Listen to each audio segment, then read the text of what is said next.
The manga opens with the main character, Yuki, quietly whispering to himself, expressing a simple wish. He finally wanted to have a girlfriend. Until now, love and its complications had never interested him. He was entirely focused on working hard to sustain his lifestyle. After losing his father during middle school, Yuki had supported himself by taking on small jobs wherever he could. Over time, his efforts paid off. He rose to the top of his class and earned scholarships and financial assistance, which helped him get by. For Yuki, dating had always felt like an unnecessary distraction from survival. But recently, he found himself wondering what it would be like to live like a regular teenager. Even just once. With puberty hitting its peak, the desire to be in a relationship began to gnaw at him more than anything else. At school, he began pushing himself to build up the confidence to ask out a girl he liked, though he constantly reminded himself that his main priority was still his studies. One day, on his way home, heavy rain poured from the sky, its roar drowning out nearly all other sounds. Yuki walked along, softly reciting names from his history class, an attempt to keep his mind focused whenever thoughts of romance began to interfere. Yet again, his desires slipped through, and he found himself muttering about how desperate he was to finally have a girlfriend. Frustrated, he couldn't help but think this would be the year he lost his scholarship and ended up working full-time doing hard labor just to get by. Then something caught his eye. Glancing toward a deserted construction site, he spotted something shocking. Someone was standing on the rooftop alone in the relentless downpour. Instinctively, Yuki sensed something was wrong.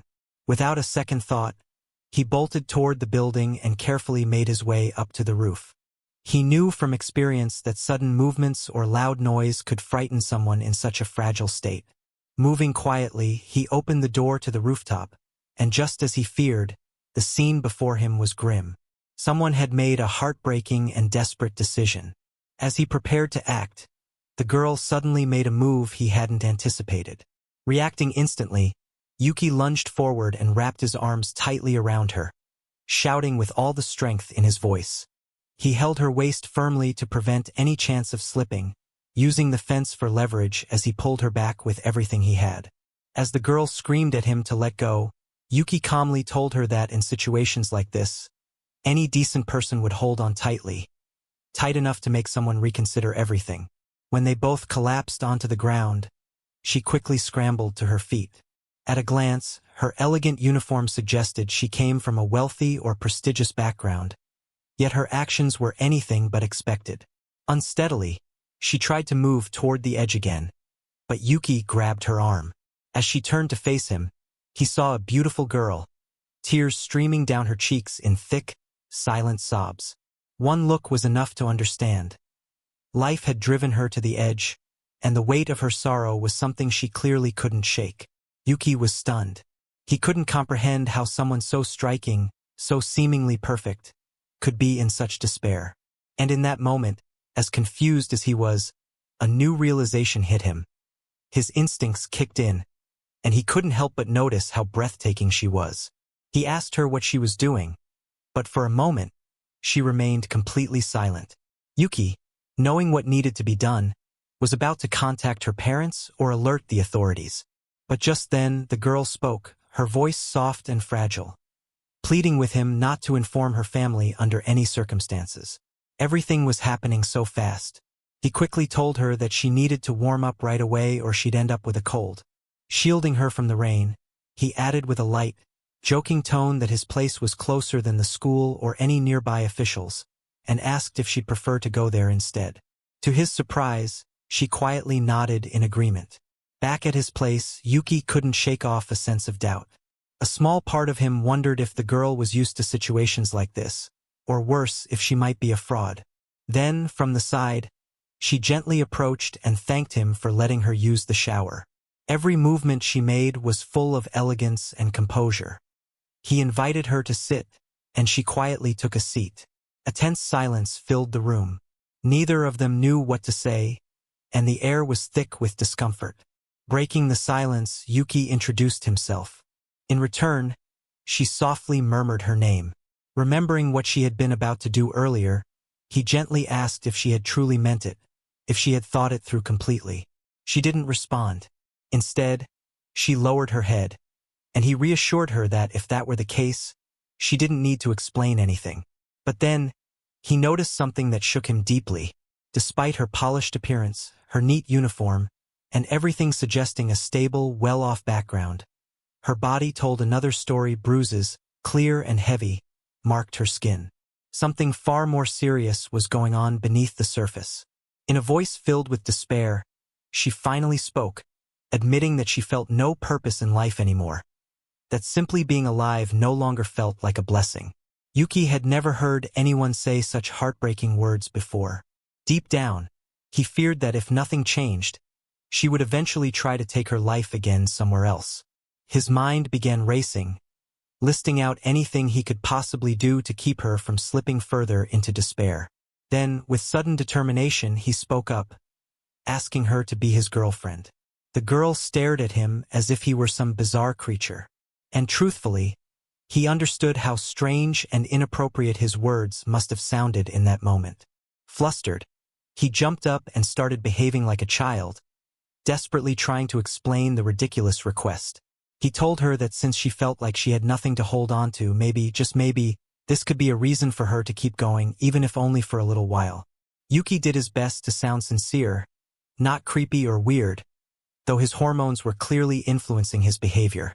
Still, his actions were innocent, clumsy, even like a little boy trying his hardest. Looking her straight in the eyes, he told her honestly that he wanted her to stay by his side, and most importantly, not to go through with something so painful ever again. And just in case she felt uncomfortable, he gently added that once the rain stopped, she was free to leave if she wished. Now, Shiro started to tear up and, with a cheerful and hopeful smile, she let him know that she would become his girlfriend if that was what he wanted. Now he was totally in disbelief. He was too stunned to even understand her words. She let him know that from his words and actions, she somewhat understood that he was a nice person. And in the first place, he confessed to her in a genuine way. As he smiled himself, he asked her to never hesitate for a minute and make sure to ask him for anything that would bother her. As she lowered her head, she called out to him and told him that she would like to stay here for some time and not return home. As he heard this, his world and dating life were moving faster than anything. It was so fast that he questioned if the next part of the relationship would happen in the next few hours. With a serious tone, he let her know that he was fine with her staying here for some time. Immediately, she got down to her knees and thanked him. But as his jokes disappeared, he was worried about the things that were going on inside her head, and Shiro told him to take care of her. As he blushed for a minute, she let out a dangerous smile and called him her boyfriend, and he also bowed to her and called her his flower for some reason. The next day, the same old thought approached him, and this time he was praising himself for scoring a home run. He couldn't believe that an angelic beauty was staying at his place, and deep down he wanted to dance. Now, our poor Yuki had no idea what to do next and wondered if there was some ritual he should be doing. He decided to ask the best person he knew, and he asked his best friend. She first mocked him and seriously thought about his question. With a cold voice, she let him know that intercourse is the first thing couples would do, and he blocked her fast mouth, letting her know that there are other things humans can focus on. She asked him if he had a girlfriend or something, and maybe that was why he had been asking these questions, and he let out a big smirk and let her know that it was something like that. Now, as she mocked him one more time, she explained to him about the traditional roadmap of dating. If he had already gotten a girlfriend, the next logical step would be to hold hands and then prepare meals for each other. Now, hearing this, Yuki learned about the sacred technique to progress. After school, he rushed back home and was sure that his friend was not lying about the next step. He decided to open the door, and as he opened it like a man, Shiro was standing right near the entrance with slight blushes all over her face. As she couldn't make eye contact with him, she was there to greet her new boyfriend. Now her kind and gentle voice immediately made him forget everything. And as she explained how she waited for him to appear, she also apologized for making him confused with her little actions. With a weak voice, she held out her hand and looked at it for a minute and told Yuki to hold her hand. It seemed like Shiro heard the ritual that he was going on about, and he asked if it was really okay for him to hold her hand. As he was about to do this, he noticed something strange. The moment he was about to touch her, she started to tremble aggressively. As he realized how selfish he must have been, he saw Shiro facing the other way and enduring all the fear that she had. He looked at his hand and reflected on how his request was solely for his own benefit and pleasure. He thanked her and told her about how she was still afraid of being touched. As he said this, she looked at him like her secret was exposed, and he explained about how her will to do this was enough for him. As she exclaimed about how this was something that he wanted, he shook her off, and in the next instant, poor Shiro ended up crying. She began to apologize again and again, and deep down, she was still afraid of people touching her. She cried out that she knew that he was a kind person, but still, she was too scared for her life. He let her know in a firm and confident voice that in a relationship, there's no need to move at a different pace. He let her know that they could move at a slower pace and try everything when the time is right. As Shiro smiled slightly despite her tear-streaked face, with a loud voice, he exclaimed and told her that he would surely want to hug her someday and told her to start practicing with a pillow. And this made her smile. He was sure that he was done for the day. And seeing her smile was more than enough for him to push forward. Now, one of his requests was turned down, so he immediately switched to another one and asked if she could cook him a delicious lunchbox for his school. She replied to him with a smiling face and told him that she could cook a little and would surely make him something delicious for breakfast and lunch as well. Just hearing this, he was a happy man once again and couldn't hold back the tears. That day, he went to sleep. And as soon as his alarm clock hit the 6 a.m. mark, he slapped that bad boy and got up a happy man, ready to enjoy his girlfriend's homemade food. As he glanced to the side, he saw Shiro sleeping. He wanted to eat her homemade food and wasn't sure if this would be appropriate to wake her. He also reflected on how she wouldn't take the bed and wanted him to sleep like he would normally do. As he noticed something, he really wanted to see her innocent face while sleeping. And as he got up to check it, she ended up changing sides, and he was ready to witness this scene. But he ended up seeing a big bruise on her forehead. Earlier, we saw bruises on her body, but on her head as well, there was severe bruising. As she started to mutter something, tears began to flow from her eyes, and even her dreams, nightmares, and memories of her life haunted her. She kept telling someone to forgive her, and he covered her with a blanket. As he got ready, he decided to leave for school without lunch. At school, he continued his small routine. And from the side, Ootani greeted him. As she sat down, she asked him if his operation went well or if it just backfired on him. He replied to her and shared how these things could take time. And she replied and told him how he was a bore. Now, someone slid open the classroom door with so much force that it literally scared Yuki. And Fuji entered the classroom with charm and charisma. And at the top of his lungs, he called out to Ootani. Now Fuji is a baseball ace and head over heels for Ootani, who hates him and just ignores him harder than anyone. He confessed his feelings again, and Ootani sent him off again with cruel words. As Yuki requested him to think of someone else and confess his feelings to them, Fuji replied and added how the person in love would always think about their beloved and other people don't matter to them. Now, Yuki himself reflected on this and added how he was thinking of Shiro himself and would never think of anyone else. As he blushed, Fuji noticed this and asked him if he had finally broken the virtue of being single, and he replied to them about it being all true and real. Now, he ended up making a troubled face for some reason, and he reflected how he was sure that Yuki would not date until he had gotten old enough to support a family or something. He patted his shoulder and told him to cherish his youth. He additionally told him to be good to his girlfriend. And as his ears marinated these words, his brain couldn't believe that he actually had a girlfriend. After school, he returned home, and Shiro was all nervous and frustrated for some reason. He was beyond happy to see that someone was waiting for him so patiently and even would reply to his greeting. Now Shiro lowered her head and started to tremble. She also apologized to him for not cooking him the food he told her to do, and he comforted her about how he didn't mind the fact that he went to school all hungry. He told her to prepare the food whenever she had time and energy to do so. As Shiro had already prepared a table, Yuki was blown away by the food that she prepared. He was so glad for not being single anymore. And as he took a bite, the taste just sent him off to the moon. He complimented her cooking, and Shiro just let out a big bright smile. After eating his fill, he asked her if she could get him a second helping. And as he handed her the bowl, she unintentionally touched his finger, and cold shivers ran down her spine. He apologized and offered to take it himself, and in the next second, she grabbed his hand. As she even closed her eyes to do this, it was clear that this took a lot of courage from her.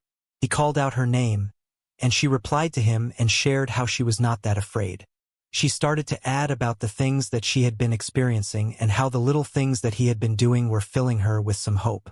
With a beautiful smile, she requested him to stay like this for a minute. And finally, we witnessed that Shiro had mustered the courage to break free from one of her chains, as she finally learned to trust someone once again. The next day, he glared outside the window and was sure that his girlfriend was the best. Now, finally, he had a wonderful handmade lunch made by Shiro, and he flexed that in front of Ootani. Now, as she praised it as well, Yuki began to describe the details of the lunch, and she just couldn't handle it. He asked her about how he would actually like to gift her something and asked if she knew something that a girl would like. She showed him a manga and let him follow the guide there. Now, on one of the panels, there was a girl smiling, and immediately he imagined Shiro holding the gift. As he jumped from imagining her cute face, he couldn't hold back anymore and was sure that he would gift her something for sure. At home, he asked her with much courage, and she repeated his words. He explained how he appreciated everything that she did for him and added how he would gift her anything from a smartphone to clothes. Now he was sure that she would smile brightly, but a grim atmosphere surrounded them in the next instant, and she replied and told him that she would not want anything and in the first place, she didn't deserve anything. She shared how Yuki was already paying for the food and everything, and he interrupted her and reminded her that everything was fine and that he had a decent amount of money saved up for future use. However, in the next instant, she told him that for someone like her, there should be nothing. He heard this, and again his plan to move things forward failed, and he put on a sad face. Shiro grabbed his hand and let him know that she was already happy and satisfied to hear his compliments about her food. As her smile healed him, both couldn't help but smile at each other. Shiro had finally learned to reach out her hand on her own, and she spun around and exclaimed how she would prepare food for them, and she ended up making a delicious soft egg rice for him. As he ate, he showered her with praises, but her words kept circling around his head. He questioned why she would say that, and someone with good looks, habits, and skills, surely there could be some misunderstanding or something. As he reflected on this, she smiled at him and muttered to himself about how he wanted to make her the happiest. He still couldn't stop thinking about getting her a smartphone. He looked around to see if something was to his liking, and he reminded himself that even if he liked it and wanted to buy it, he would need to ask for his parents' help. He also couldn't help but wonder if her parents were trying to find her as well, and reflected on how it has been a week, and there has been no sign of action from her parents' side. While walking, he ended up seeing something that caught his attention. He got back home, and in the next instant, he explained to her about the wonders of a gaming console. As it looked like he bought a PS5, he smiled while unboxing it and handed a controller to her. Now it was clear that she had no idea about this, and he explained how two players can play with each other and asked if she would like to play with him. As she smiled, she began to inspect the controller and became a timid rabbit for a minute. As they began their quest, after a few hours, he turned off the console, and we learned that Shiro was a complete newbie in the world of games. She cried out on how she failed at every stage, and he asked her if she enjoyed it. Now she let out a happy expression and reflected on how she must have been a nuisance. But despite that, she enjoyed the game and stated so. He instructed her to practice while he was not at home, and she ended up becoming his disciple. Now he bought this to help with boredom and was glad that she somewhat enjoyed this. As she began to inspect it once more, he left her and headed for bed. The next day, he told his experience to Ootani, and as always, she was not impressed at all.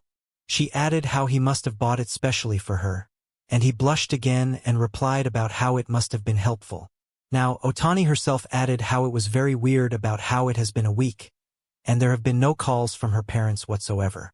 Additionally, she didn't have a smartphone and never even played any games. She herself questioned if she lived in severe isolation or something worse.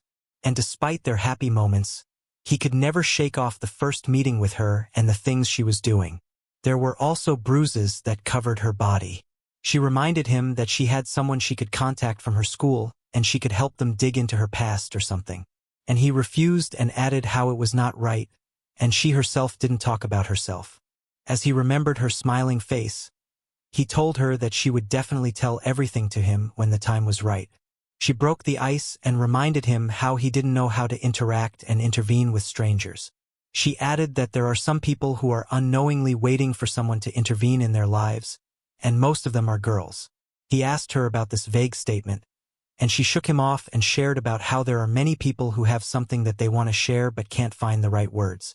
Now, as she said this, it felt like she herself had something to say but buried deep, and he kept wondering what she meant by that.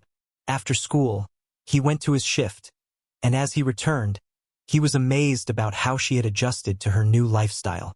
Now he was happy to have her and reflected on how there was a rather quick development. But deep down, he himself wanted to know more about her. As he got closer to his apartment, he started to imagine her angelic voice and her way of greeting him.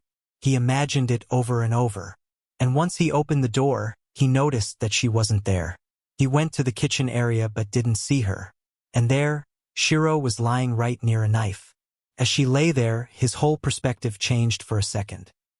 He immediately rushed over to check on her and prayed that this all be nothing serious and life-threatening. As he exclaimed, she let out a cute snooze. As she began to snooze over and over again, she had ended up sleeping on the floor while cutting some vegetables. He was so glad to realize that things were not serious, and things for her have been pretty normal, and she hasn't been trying to do anything dangerous. As he moved her to a bed, he couldn't hold back his worries for her. Now, she didn't wake up despite sleeping for more than 12 hours. He was sure that she must have been gaming a little too hard. And it turned out that Shiro had taken her first step into becoming a cultured gamer. As he laughed at how she had a long journey ahead, after some time, she got up and remembered how she fell asleep on the floor. This was just an uncommon thing that surely wasn't something serious. But as her eyes widened, it seemed like for her this was something more like a serious crime. She began to look for him. As she found him near the bathroom, he greeted her and muttered how he couldn't take her uniform off and had to leave her there. She interrupted him and lowered her head down and began apologizing. He replied how she has been going a little hard and was behind on her sleep, and her eyes widened to hear this. With a cracking and absolutely terrified voice, she explained to him about how while he was working and studying hard, she was enjoying herself and played games and had fun. She began to apologize over and over. She lowered her head even more and began to tremble like the next thing that would happen to her would leave her bruised and hurting for weeks. He sat down and let out a big bright smile and told her how she should enjoy playing games. She saw his smiling face and he began to wash away all her fear and anxiety. Each of his words were said in a gentle voice and he reassured her about how it was just normal to enjoy games over sleep. Now his cheerfulness confused her and she asked if he was not mad at her. He replied that he was not mad and this was not something to be mad over in the first place. As she began to tear up, he smiled at her one more time and shared about how it made him happy to see Shiro happy. Now these words were something that she wanted to hear so badly. And in the next second, she ended up crying. As tears rolled from her cheek, she cried like a little child who just learned that she wouldn't be beaten to a pulp for being happy for a few hours. He petted her head over and over again, and he calmed her down and gently muttered to her that they should prepare to play one more time. He added that he had no idea what her painful past and story was, but now he was determined to protect her and get closer to her. The next day, he went on and on about his amazing dating life. And like always, Ootani was not interested at all. She asked him if he was taking care of her like a normal girl should take care of herself and asked if he was letting her buy specific shampoo and everything, but from his glare it was clear that he was in fact hopeless. Ootani exclaimed about how poor Shiro must have been holding back, and he reflected on how she must be satisfied. Now he was about to say something and she crushed him by adding how he has never pleasured himself and is the strangest human. She explained to him how girls have different necessities that need to be looked after. They can't just live like a man. He was completely clueless, and she added on how there needs to be skin care that helps their skin, and there are some other important things. Now, since he was hopeless, he replied how most of his life he just wandered around and did whatever he pleased, and Ootani began to leave, and he called to her from the back. He asked her to visit them once and handle everything about the things that she just added. She spun around and replied about how she would take 6 months of lunch from him for this favor. He began to bargain, and after settling for 2 months of lunch, Ootani decided to take care of her tomorrow. After school, he informed her about his friend and added how she would visit them. As she asked about what type of girl she was, he wondered if she was nervous or something. And he began to explain every single detail about her. As he didn't leave anything behind, she threw her head to the side and he asked her if she was angry. But as he realized what had happened, Shiro on the other hand was angry at him, and she glares at him with a pissed expression and she calls him stupid. Shiro was jealous since he was talking over and over about Ootani. He blushed himself and couldn't believe that a beautiful girl would be jealous, and he faced the other way as well. As she asked if he was laughing, he replied and told her how he was happy to have someone be jealous for him. Now she was beyond angry, and she ended up tickling him near his arm, and immediately he jolted from it, and Shiro had just found out about his weakness. As she let out a teasing and beautiful smile, he on the other hand was blown away by her once more, and she repeated the ticklish things again. The next day, Ootani was supposed to come over, and when she did, she couldn't believe the sight in front of her. As she muttered how this was not possible, Yuki on the other hand wondered if she knew Shiro or something. And in the next second, she exclaimed about how beautiful of a person Shiro was. She immediately greeted the great angelic Shiro, and she offered her hand to her and offered her to become her friend. Now for a second, she just looked at it and then she greeted her herself. And this time she didn't hesitate like she did with Yuki. And on the other hand, he was a bit jealous of this. She noticed him and asked if there was anything wrong, and he wondered how quickly women can become friends with just a few words. Shiro broke the ice and asked him if he was feeling jealous. Now, from his reaction, it was clear that he felt jealous, and she lets out a giggle. Ootani told them to move on already, and as they sat around the table, Yuki was not able to stop, and he kept on going on and on about how his girlfriend was just the best human ever. He was so into it that Ootani reminded him to relax since his girlfriend was just freaking out herself. As she swore at him, she said it in such a way that it had no damage whatsoever. As Ootani brought out snacks for their conversation, Yuki added how this was the reason why she couldn't lose weight, and she threw a liver shot at him. As Shiro checked the package of the snack, Ootani wanted her to try the snacks. As she opened the bag and laid them all out on the table, she tried one chip. And immediately, a big smile appeared on her face, and she exclaimed how good they were. As he left them for some time, he got back to see that they were already on good terms and even somewhat friends. As they asked why he took so long, he complained about the newspaper salesman. Now, Ootani was so close to her already that she even began to pat her head, and he just couldn't believe his eyes. Their friendship definitely would help Shiro out, and as he was somewhat glad to see this, Ootani told them to get ready to shop at the nearby shopping mall. Now, Shiro asked them if they were doing this for her, and at first both tried to convince her. Ootani wanted her to buy a few outfits for herself, and since she never bought anything of value and just kept living with the same tracksuit and school uniform. On the other hand, she refused them at first but then agreed. As she told them how excited she was, deep down there was something else going on. They got ready to move, and as they approached the main door, both Yuki and Ootani were ahead of her. And for some reason, Shiro just stopped near the entrance.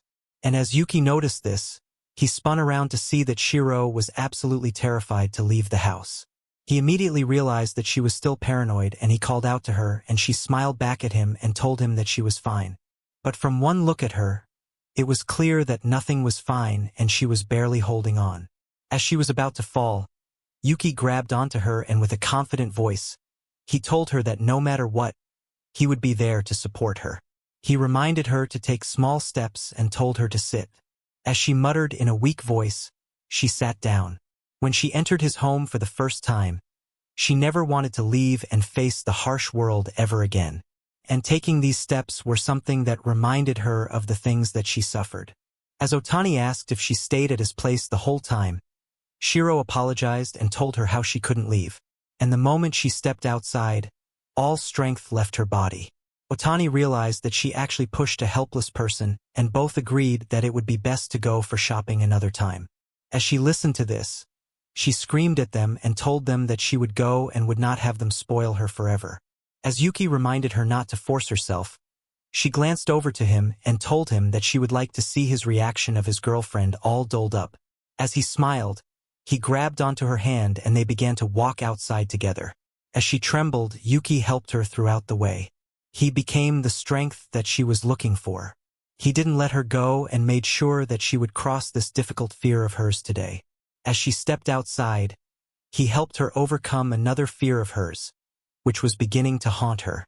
As she glanced over to him, he let out a bright smile, and Ootani from the back hugged her tight and let her know that she had finally done it. Seeing Yuki's smiling face with a captivating expression, she let him know that she loved him. Inside the bustling mall, he shifts uneasily in the weekday crowd, glancing at her and hoping it's not too overwhelming. She looks around with wide eyes, clearly unsure of herself, while Ootani, unfazed, leads them into a store and casually asks what kind of clothes she likes. She stays quiet and he realizes she's just as lost as he is. Neither of them is familiar with this kind of place. Still, he watches Ootani getting a little too chummy with her and feels a stab of jealousy. Even if he knows nothing about fashion, he genuinely wants to see her in something casual. Ootani tells her to pick whatever she likes and she timidly points at a mannequin. He immediately offers to buy the full set, but Ootani stops him, saying it's too close to a school uniform and they should try something more unique. She throws the decision back to him, suggesting he pick something out instead. He panics and hands over a random mix of clothes, tank top included, which Ootani rejects with an exhausted sigh. Taking over, she promises to find something cute that suits her. With a quiet nod, she lets Ootani lead her away while he stays behind on a bench, silently marveling at how girls can spend ages shopping. He jokes to himself that he's already done mentally reviewing integral calculus. Eventually, Ootani returns, smugly, announcing that she found the perfect look after serious effort. Excited, he asks where she is, only to see her peeking out from behind Ootani, clearly flustered. Ootani grins and says he came all this way to see her dressed up. So, she hopes he's ready, 'cause he looks like he's about to explode with anticipation. He tries to act casual, saying it's fine if she's too shy. He can always see the outfit later at home. But Ootani raises an eyebrow, pointing out that his entire body is leaning forward. Gathering her courage, she finally steps out and softly asks if it looks weird. Dressed in a sleek pants shirt combo, a soft overcoat, and a stylish hat, she nervously waits for a response. He instantly shoots up completely speechless, then blurts out that she looks super cute, so loud that a few heads turn. She blushes, but smiles, clearly relieved. He can't stop staring, amazed at how a few changes make her look even more beautiful. Ootani explains her choices: gray pants to match her composed aura, mules for elegance, and a shirt with a soft collar to round out the look. But he barely hears her, still dazed, muttering again how cute she is.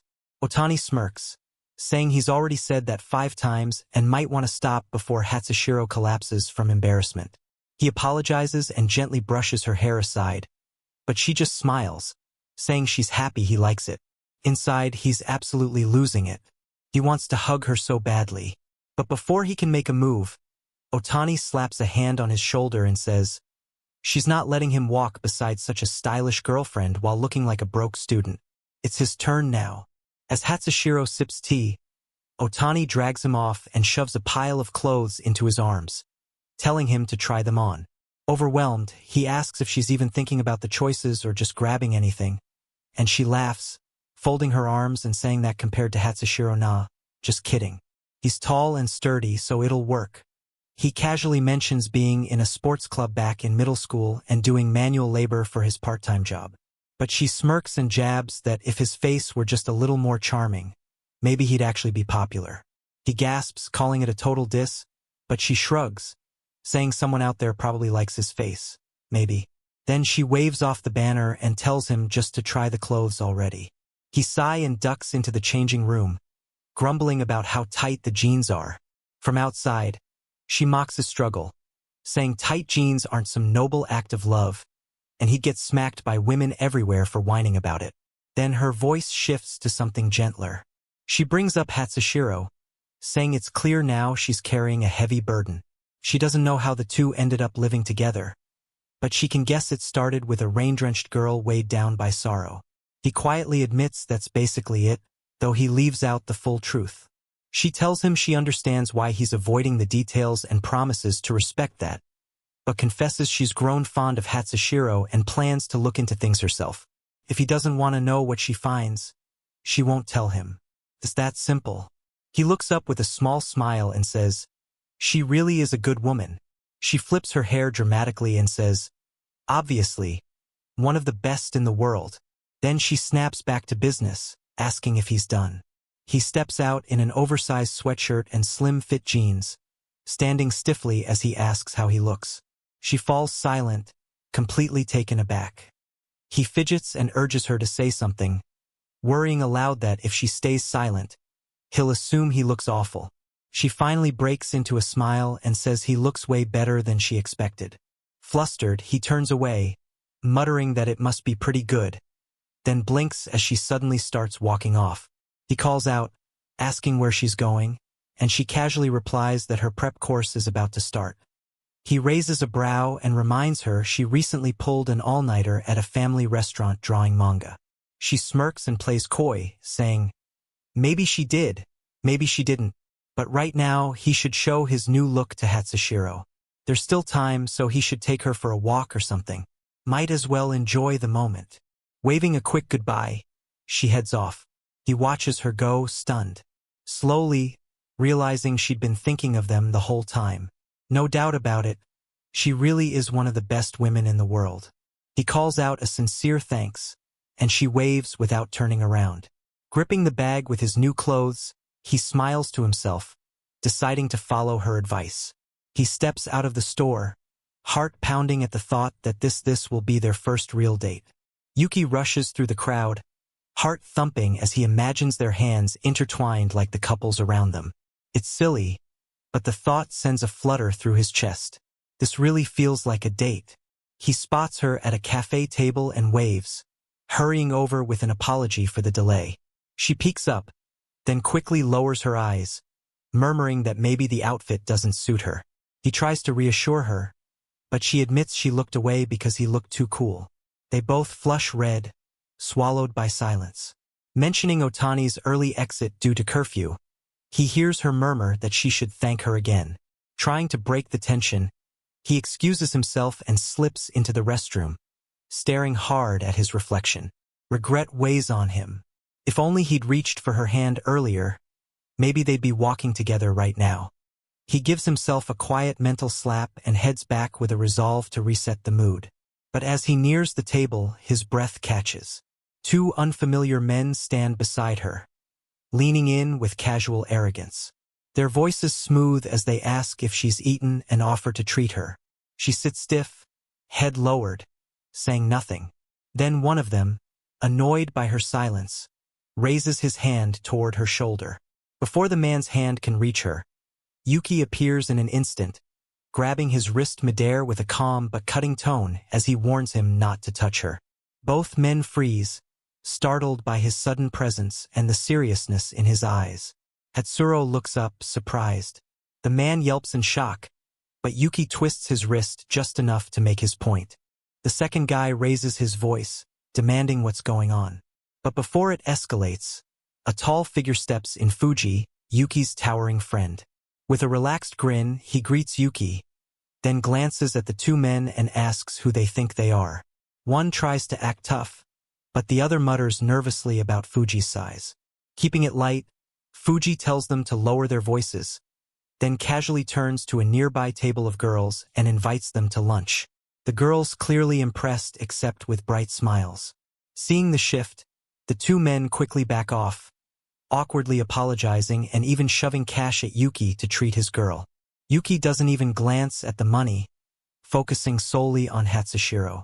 As he kneels beside her and gently asks if she's all right, she nods, admitting she just got nervous, then bows deeply to Fuji and thanks. Yuki expresses his gratitude, too, but Fuji waves it off with a grin, saying he owes Yuki more than a few favors. Yuki watches him and wonders, not for the first time, how he came to have such a loyal friend. Fuji casually brushes it off, saying, "Those girls probably wanted to be hit on anyway, so it all worked out." Then he turns to Hatsushiro and asks if she's really Yuki's girlfriend. When she nods shyly, he raises his brows, impressed, and says, "She's way cuter than how Yuki ever described her." He beams, proudly, confirming it, only for Fuji to jokingly ask Hatsushiro what she thinks about dating him instead. Yuki's smile drops instantly, clearly unamused. His buddy laughs at his reaction. But before things get awkward, Hatsushiro quietly calls Yuki so kind that she feels undeserving.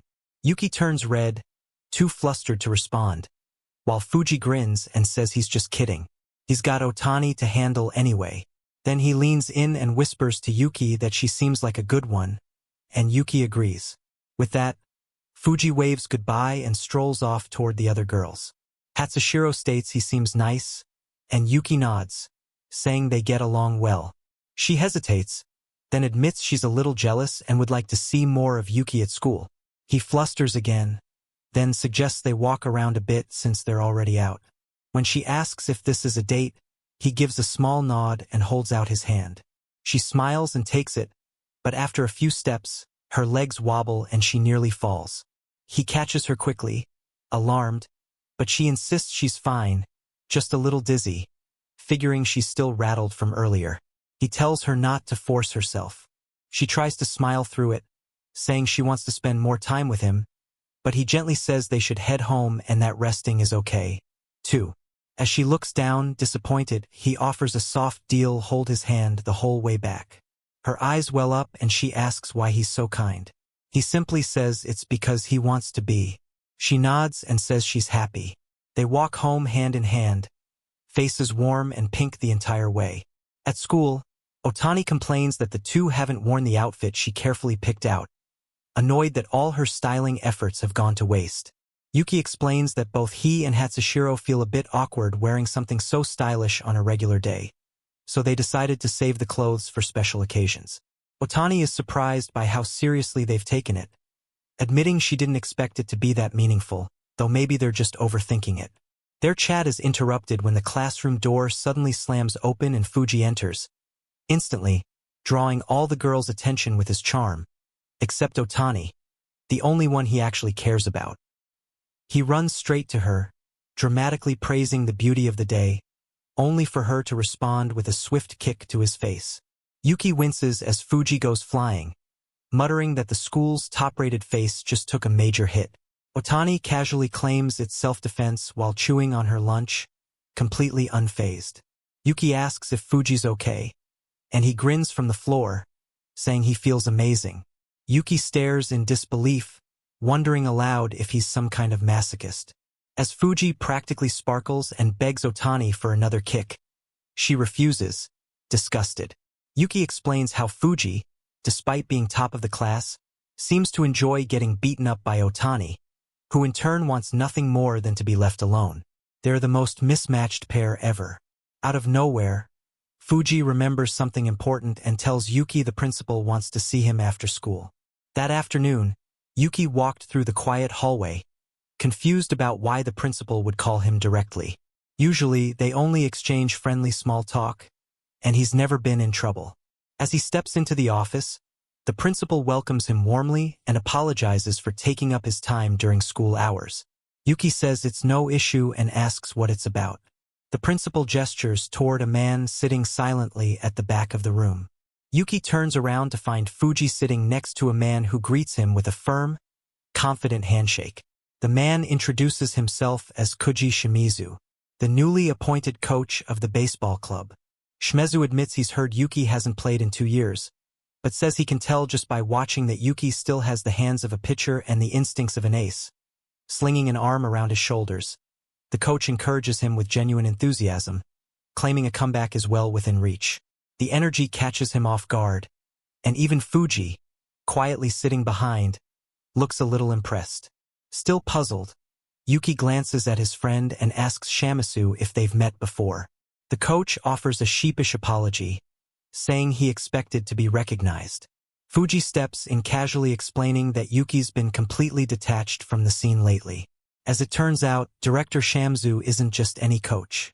He was once a professional player who dominated headlines in his rookie year with the Army team, especially after racking up the most strikeouts award, until an injury forced him into early retirement 9 years ago. That name finally rings a bell for Yuki. Getting to the point, Yuki asks what exactly Shimizu wants from him. Without hesitation, the coach says he wants Yuki to be the ace of the baseball team. The principal immediately cuts in, urging Shimizu not to push things too fast, reminding him how excitable he can get. Laughing awkwardly, Shimizu apologizes, saying he can't help it in front of such rare talent. Though polite, Yuki still looks unconvinced. The principal elaborates, saying the school is shifting its focus more toward extracurricular excellence this year, and that Yuki's impressive middle school record makes him an ideal candidate to anchor the team. He admits it would be hard balancing intense academics with sports, but hopes Yuki will at least give it some thought. Yuki bows respectfully and firmly declines, thanking them, but making it clear he isn't interested. As he turns to leave, Shimizu calls after him, but Yuki keeps walking, watching him go. Fuji lets out a small sigh and mutters that he warned them this approach wouldn't work. Later, Yuki heads home and Fuji catches up from behind, casually joins him. They walk side by side and Yuki remarks that it's rare to see Fuji heading back this early. He explains that ever since Coach Shimizu joined the school, his schedule has gotten lighter. Yuki smiles at the nostalgia, noting how long it's been since they walked home like this. Fuji agrees, reminiscing about their old self-study days. Yuki admits that now if he's free, he just rushes home because someone is waiting there. As soon as the words leave his mouth, he panics internally, realizing he sounds like a married man. He shakes his head, mentally yelling that he's not married yet. Fuji, amused, laughs and notes Yuki still talks to himself a lot. He apologizes for the pressure earlier, but Yuki assures him it wasn't a problem. Still, he admits that someone like Shimizu, strong and confident, feels different from him. He still feels desperate and weak sometimes. He thanks Fuji again for helping Hatsushiro the other day. He brushes it off, saying that's what friends are for, and tells him to just return the favor when needed. Yuki calls him a bright, handsome guy and sincerely thanks him again, this time on Hatsushiro's behalf. When they reach the supermarket, they head inside together. Fuji goes off to check the ice cream section while Yuki grabs a basket. As they move through the aisles, Fuji chuckles, teasing that even if Yuki didn't say much earlier, he was fired up. Trying to dodge the topic, he suddenly blurts out that Hatsushiro is the best girl ever. Fuji grins, saying they seem to click really well. Our lad, cheeks turning red, nervously asks if it really looks that way. Fuji nods, mentioning they're a great match. Yuki lights up, proudly agreeing and offering to buy Fuji some ice cream as thanks. Fuji laughs, noting his friend is too easy to please. As they continue walking, Fuji suddenly freezes, nudges him, and points ahead. There, in the middle of the produce aisle, is Hatsushiro holding a bunch of vegetables. He approaches her and asks what she's doing there. She greets him and Fuji, then explains she wanted to try shopping alone and keep dinner a surprise. He's touched, holding back tears as she recounts the happiness she felt seeing him enjoy her food. She gently brushes his hair and calls him cute. He blushes and thanks her. Fuji, stuck between them, awkwardly asks to be included, and Yuki laughs, suggesting they keep shopping. He helps carry her basket. They chat about buying eggs and soy sauce, slipping into a rhythm that makes Fuji comment that they seem more like newlyweds than a couple. Yuki responds that he just visits often for lunch, though he keeps their living arrangement to himself. Fuji then suggests a stop at a family restaurant. She agrees, stating she wanted to thank him properly. At the restaurant, the three browse the menus. Yuki asks what she's ordering, and she quietly points to hot cakes from the kids' menu. He's surprised, offering alternatives, but she insists it's what she wants. Yuki nods and Fuji calls the waitress to place their orders. Once she leaves, Yuki teases that even she blushed. Fuji's still too popular.